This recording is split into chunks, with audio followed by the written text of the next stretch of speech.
King Thor's new cradle of creation is under attack by a cosmic Dr. Doom who wants to snuff out all life in the far-flung future. What'll happen next? Well, let's jump into Thor issue number 6 and find out. Alrighty then, so picking up from where the last issue left off, Old Man Dr. Doom of the future, who, did I mention, is Starbrand, Sorcerer Supreme, Spirit of Vengeance, and Iron Fist all at once, has returned to his ancient homeland of Latveria, and oh, he's such a bad guy he is positively sick to his stomach to see that it's become a garden. The way Doom sees it, he is the most powerful being in the universe, and because of that, all life on Earth should show him more respect. Heck, it shouldn't even exist in the first place if Doom doesn't want it to exist. Doom gets a little showcase for his amazing abilities in a battle against the Thunder Sisters, the granddaughters of Thor. They might not win the battle, but they do manage to get some good barbs into the former great leader of Latveria. Hey, is there any meat left under that mask of yours? I'm asking for a friend. My friend is my axe. The fight gets a little bit more even when King Thor as well as Phoenix Wolverine show up. Obviously, the Odin Force and the Phoenix Force being the last two powers that Dr. Doom needs to claim before he can finally complete his plan of,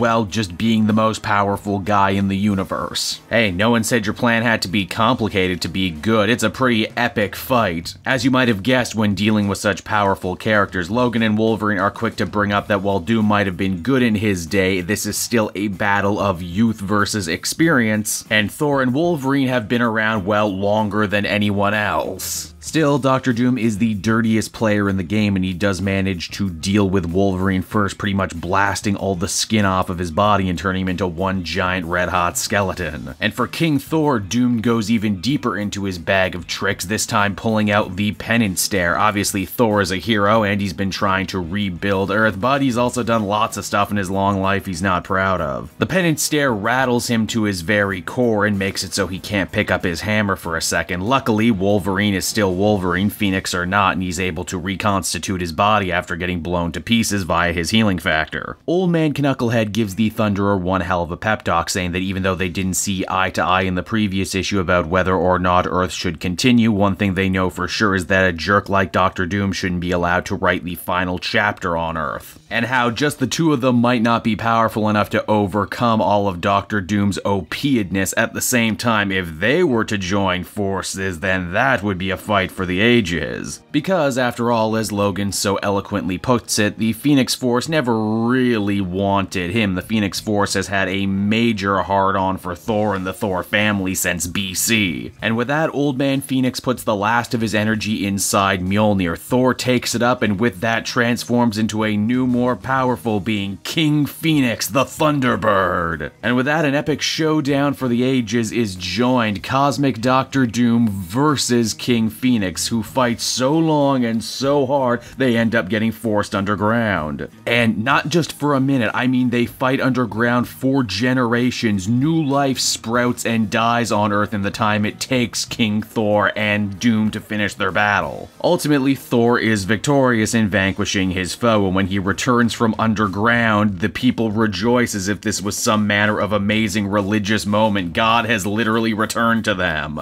But the Phoenix ends up leaving Thor, and the extra shock of that, plus all the damage he no doubt got from the battle with Doom, leaves him sick. He passes out and seemingly dies. Which is really the worst possible time for this, because believe it or not, there's actually something far worse out there than a power-stealing Dr. Doom. And that something is Loki, who has fused with the Necro Sword, the weapon of Gore the God Butcher, turning him into Loki the Necro God, or the All Butcher.